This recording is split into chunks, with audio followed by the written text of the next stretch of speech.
Listen and రిలాక్స్కి స్వాగతం. పిల్లలు, ఈరోజు కథ విందామా? రాజాపురంలో ఓ జమీందారు ఉండేవాడు. ఆయన కొడుకు పేరు విక్రమ్. ఒక్కగానొక వారసుడు అవడంతో గారాబంగా పెరిగాడు.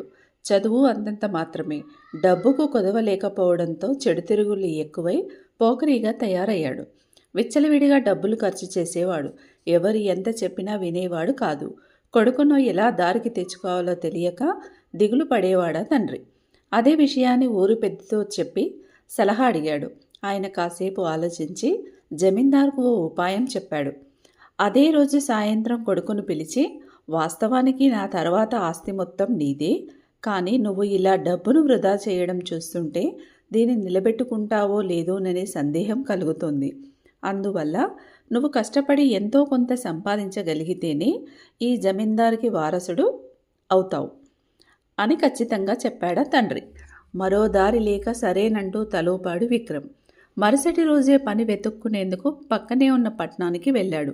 చదువు లేకపోవడంతో ఎవ్వరూ ఉద్యోగం ఇవ్వలేదు. చివరకు ఓ దుకాణంలో రోజువారీగా పనికి కుదిరాడు.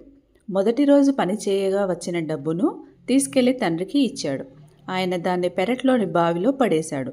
రెండో రోజు తండ్రి అలాగే చేశాడు. మూడో రోజు బావిలో పడవేయబోతుండగా కొడుకు అడ్డు చెప్పాడు.